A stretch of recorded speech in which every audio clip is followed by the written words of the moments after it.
We Brits are a nation of food lovers. Oh my goodness! Hello.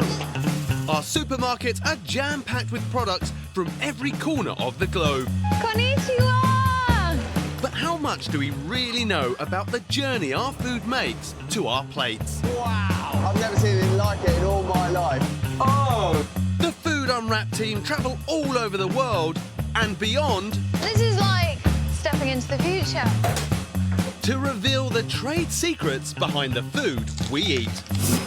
Coming up, I'm in Vietnam, where pepper prices are packing a punch. Just go like that? Yeah. Okay. Oh! I dive headlong into the weird and wonderful world of yeast. It looks like spaghetti! And I look at how they get the flavours onto our crisps. Lemon meringue crisps. We do it for you.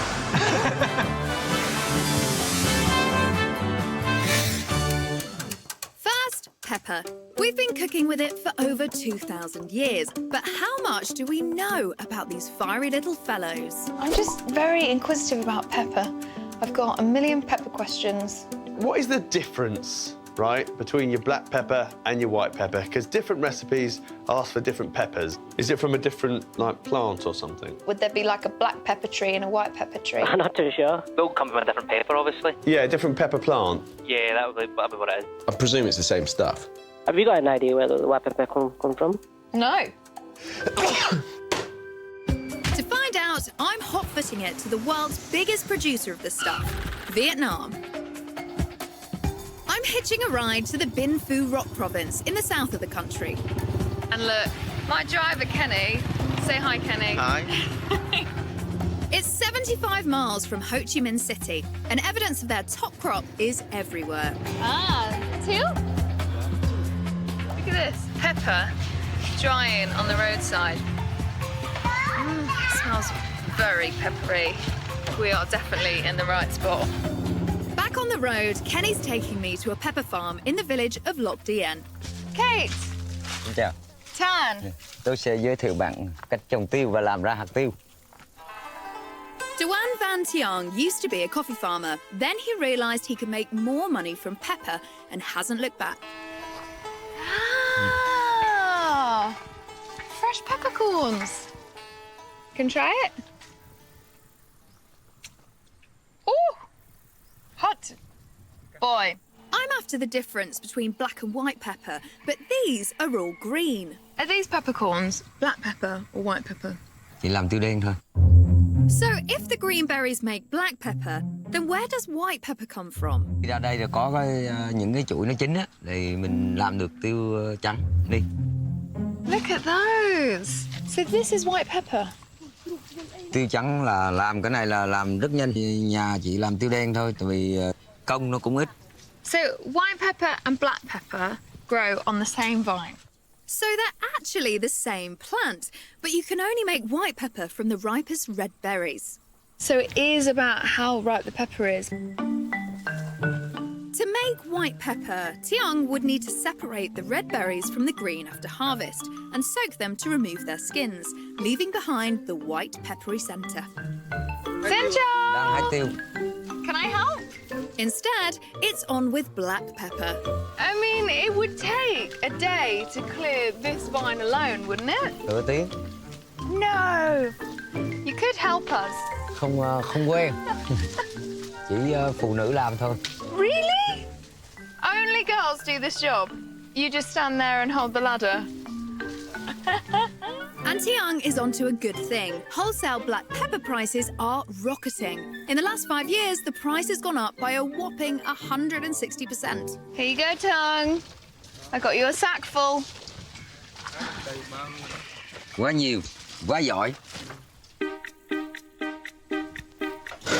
Once Tiang's team have picked the perfect pepper, the stalks and leaves are removed with this clever contraption.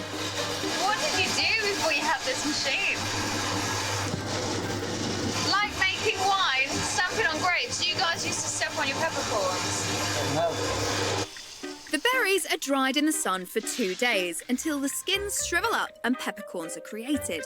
In today's thriving market, the precious pepper then has to be safely squirreled away. So is this where you keep your pepper? Is somebody sleeping in there? Vậy thôi, không ngủ. That pretend sleeping person there is protecting this pepper. Giúp được What would you get for one sack of peppercorns? 11 triệu. 11 million dong. Roughly, that's about £400. What would 11 million dong buy you in Vietnam? Mua được một cái xe máy. Really? Do you always get the same price for it, or does the price fluctuate? Thay đổi theo thị trường, theo dõi hàng ngày tin nhắn của công ty gửi về. Lúc nào giá cao thì mình bán. Good businessman. Next, yeast. With home baking and home brewing all the rage, it's got me thinking. I've been making bread and I've got a lot of yeast left over. Can I use that yeast to make beer? Honestly, wouldn't have a clue. Really not sure. I don't even think the store would know. Isn't yeast just yeast? Like, can you put the same yeast into bread that you do into... Wouldn't have a clue. Do you know what it is, actually? I don't actually. It's like a. I don't know. So what is yeast? Time for me to go on a wild yeast chase. Somewhere in here is my yeast expert. I'm looking for a man who has one of the strangest jobs in the food industry. There he is. The natural habitat of the yeast expert. Dr. Steve James is from the Institute of Food Research. He and his team spend their days foraging for wild yeast, everywhere from the Galapagos to the Antarctic. In a woodland environment, where would you find yeast? On this tree, for starters, in the soil, on the ferns over there. We can't see it, and we will need a microscope to help us do that. But yeah, it's literally everywhere. We are surrounded by yeast at this moment in time. Wow, so can we go on a little adventure and find some? Steve has over 4,000 different strains of yeast in his collection, which is sold to everyone from winemakers to cake manufacturers. And he finds it in the most surprising places. Oh, that'd be an excellent source of yeast, Jimmy. Big old rotten stumps. Is this good for yeast? Yes, because the tree's breaking down, so it's as it rots. Yeah. You're getting all the nutrients of the tree are leaching out, and this is perfect food for the yeast. I want to know what these microscopic fungi look like. This is a yeast that is used to make ale beer. OK, so that's a brewer's yeast then, That's a brewer's yeast, absolutely. And this one was, in fact, isolated from British oak. Wow. There's yeast on oak, including the yeast that is used to make beer and bread. Really? So the yeast that we use for making our bread and our beer originally came from an oak tree? It's believed to be, yeah, absolutely. You can find that yeast on oaks across the globe. Wow, that's incredible, isn't it? So this species of yeast could be on the tree right now? Indeed. I thought I just saw it run up this little hole. Absolutely. Indeed. Although bakers and brewers' yeast both originally came from the oak, Steve tells me they produce gas and tolerate heat in very different ways. In fact, they do quite different jobs.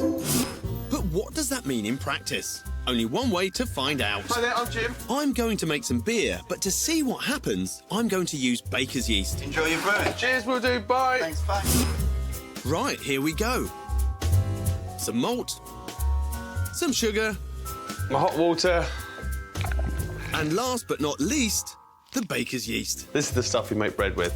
We all know what it does to bread. It creates the bubbles to help it rise. They hit the water, they'll wake up, they'll be like, where are we? We're meant to make bread, not make beer. They're going to be all confused. In 2 weeks, we should have beer. But will it taste like bread? Now, commercial yeast can't be foraged each morning from the forest, so I've come to Felixstowe, home to the UK's largest yeast factory, to see how it's mass-produced. Hello, Jimmy. How you doing? I'm fine, you? I'm good. Plant manager Rickard Rodge is going to show me how yeast can be grown on an industrial scale. Here they produce yeast for most of the major supermarket breads and for some of the country's top distilleries. I want to find out how you take something so simple and grow it on an industrial scale. I'm going to show you that. Basically, we grow from this. What, that small amount? That small amount, 1 gram. We put it into those fermenters, and after 48 hours, we can make 1 kilo. And in another 48 hours, we get to 13 tons. So what is the process from turning 1 gram of yeast into 1 kilo in 48 hours? What do you have to do? Very simple. You only have to feed the yeast sugar. And for this, they use molasses, a syrupy byproduct of sugar production.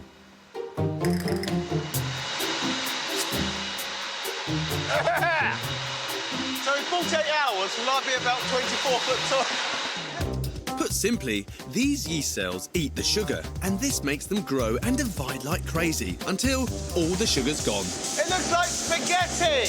Rickard, who do you make this yeast for? This one is for bread making. All the yeast they produce here is grown from a bank of specially selected starter cultures. Wow, look at all these then! Baker's yeast for making bread. We also have some from beer, wine, and also some for distilleries. There are different strains, they have different genetic profiles, and they are good for different things. So, Rickard, if I was a customer and I phoned you up and said, look, I want to make a beer and I want it nice and fruity... I would choose this one here. This one here? So why would you choose that yeast over, say, a baker's yeast or a distiller's yeast? Because you want to make beer that tastes like beer. So the yeast can influence the taste, flavour? of OK. course. So you've got to choose your yeast carefully. The right one, yes. Next, crisps. Cheese and onion, balsamic vinegar, sweet chilli. How do they create these flavours? You know where you get sort of cheese and onion crisps and stuff? Is it real cheese and onion or is it like a chemical they use? Do you think it's actual real cheese and onion? Because there's no way that you can get like a block of cheese onto a crisp. That's just daft. They is, my love, but then it'll be classed as a bit like nachos, wouldn't it? So what are they sprinkling on our snacks? To find out, I've come to a posh crisp factory in Norwich. Hello, Chris. Hi, Matt. Lovely to meet you. Chris Bernard is executive flavour chef, no less. Here we are. This is where the seasonings actually goes on to the hand-cooked potato chips. These crisps are coated in a powdered Wensleydale and chutney flavouring. But is it the real thing or something artificial Chris has cooked up in a lab? And this is where all the flavours are born? All the flavours are born. So how do you put flavour into crisps? All right, okay, Matt, let's get the raw materials. Right. We've got the Wensleydale cheese with an apple chutney. So they do use real ingredients? But, of course, I can't use it in that way. So I then have to get that into a powdered form. Now, I then find some very clever people who spray dry this. And there was me thinking it would be some kind of made-up chemical flavouring. I've come to Ebervale in Wales to meet this clever flavour maker, Nick Ball. Now, Nick, you can turn cheese into powder. That's correct. It's quite a trick. Can you want to show me? Come on. Come on, So how do you put that onto crisps? The cheese originally arrives to us in crumbed form. OK, and what else goes with it? Just skim milk powder. They use skim milk powder as a base, and unfortunately for me, there's quite a lot of it. The milk powder is loaded into a big vat of water. Caffilly now. So, Matt, the milk powder is fully mixed into emulsion. We're ready to put some cheese in. OK, how much goes in? 250 kilos in this batch. 250 kilo. Come on in. I can't bear all this hard work. Is that enough? I think so. Really? After about an hour, it looks like we've made a cheese milkshake. So, good cheesy aroma. How do you get that liquid into a powder? We'll transfer it into the next tank and we'll start spray drying. The drying happens in these enormous tanks, which are heated to 200 degrees to evaporate any liquids. But because this is a closed system, Nick's got a baby version to show me. So, liquid emulsion, pumped, high pressure through the nozzle. It's the hot air. Yeah. Evaporates the water away that you put in originally. By the time it hits halfway down, it's dry. And it gets sucked through here. Comes down the cyclone and into the bottle. So all that liquid over there will end up as dry powder here? Yes. It's very clever. And back on the factory floor, the industrial spray dryer has worked its magic. Wow. Amazing. Yeah? Very strong. Yeah. Really strong. Well laden with cheese. Good though. Really nice. I'm on the trail of crisp flavours. Now, I've discovered that some posh crisp companies use real ingredients, but I want to know how artificial flavours are created. Hello, Danny. Matt, nice to meet you. Danny Kite is Britain's top flavour maker. He's created over 20,000 synthetic flavours in his career. OK, Matt, well, here you are. Welcome to my world. His chemicals are used to flavour anything from chewing gum to yoghurt. When you can get natural flavours, why would anyone ever reach for bottles on shelves? So let's take strawberries as an example. You could have to take a whole field of strawberries, smash it all up, just probably to get a few mils of the sort of liquid at the sort of strength we're talking about. Why waste all of that food when we, with a few chemicals, can produce something else? I think the thing that people struggle with is the chemical element. Don't forget, all of those things are actually made of chemicals themselves. So natural foods are just a series of chemicals, and Danny's able to copy the chemical profile of any given flavour. Time to see if I can guess what he's cooking up today. Have a smell of that. Oh, cut grass. Does that smell sort of floral to you? Yeah, it does. Rosy. Oh, Jesus. That's stroke Parmesan cheese. Strangely Moorish. It's vanilla. Absolutely. Orange. Absolutely. As one, waft it under your nose so that you get all of the smells together. Oh, my God. Smelling strawberry. Smelling strawberry. That's really clever. Using this clever alchemy, Danny and his team can recreate just about any flavour in the world. Don't breathe too heavily. It'll overpower you. Today, it's good old strawberry that's being used to make a protein shake. But tomorrow, the sky's the limit. As wacky as you would want, we would have a go at it. Lemon meringue crisps. If you really thought there was a market for lemon meringue crisps and you came to us and said that you would buy it, we'd do it for you. I think there might be. I'm in Vietnam, where earlier I found out that profits from peppercorn production are soaring. 11 triệu. 11 million dong. I've come to Ho Chi Minh City. Time for a spot of lunch. That is the beginnings of a bird. I'm going to pass on this one, but soundman Phil will try anything once. It tastes more like muscle than anything. There's not really much sense of chicken yet. You are a brave boy. After our memorable lunch, it's up the road to a pepper processing factory. Ang! Hello, madam. Kate! Welcome to factory. Van Tan Ang is the general manager here. Okay. How do I look? Good? Okay. Ang and his crew process over 10 tons of pepper a day, and it's exported all over the world. I can smell pepper already. Spicy! Is this all pepper? Yes, all pepper.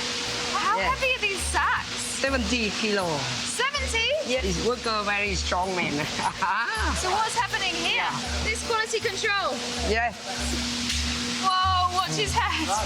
Every single sack, you get your spear out, give it a jab, and then have a look at the pepper. Can I have a go? Can I do a bit of quality control? Go. Just go like that? Yeah. Okay. Whoa! Good? Oh! All the peppercorns have to be checked by sight and smell to ensure a maximum peppery punch. You are Mr. Pepper. Mr. Pepper. Yeah. Wholesale prices have risen as global demand for the spice is at an all-time high, and Vietnam, with its ideal climate for pepper, is perfectly placed to cash in. This is your finished product. Yeah. And how much do you produce? 5 triệu sản phẩm. 5 million units. Boy. In fact, this factory has seen sales increase 5-fold in the last 3 years. Why are your sales growing so much and so rapidly? Tôi nghĩ là cái nhu cầu mà sử dụng hạt tiêu ngày càng nhiều là vì cái thói quen của người dân thế giới á, khi mà sử dụng cái thức ăn nhanh nhiều, thức ăn đóng gói sẵn. Gosh, so it's this stuff going into processed food globally that has spiked demand for it. Pepper is changing lives in Vietnam. Farmers all over the country are ditching things like coffee and cashews in favour of this lucrative crop. I've been invited back to see Tiang and his family. So how many houses have you got? Hai cả. Two houses. So you've got 2 houses, you've got 5 motorbikes. Cái xe máy. It's all that pepper. Đây 8 năm thì tình hình tài chính mình rất khó khăn. Lúc chưa có tiêu rất khó khăn. Cái tiêu thì thay đổi gia đình cũng được, cũng khá lên, con cái học hành thì tốt. Nuôi được con cái ăn học và vợ chồng rất cảm thấy rất hài lòng và Can you see the price of pepper going down anytime soon? giá tiêu thì chắc có khả năng là lên chứ không xuống. Rolling high. Earlier, I learned that yeasts react in different ways and they all produce particular flavours. It looks like spaghetti! And I started a home brewing experiment using the wrong kind of yeast. This is the stuff you make bread with. while I wait for my beer to brew, I'm off to a traditional whiskey distillery. In Norfolk, Hi, David. Hi, Jim. How are you? Master Distiller David Fitt is going to show me how the whiskey yeast I saw in the factory is put to work. What are you cooking up in here? Well, what we're doing, we're just going to actually start the mashing process.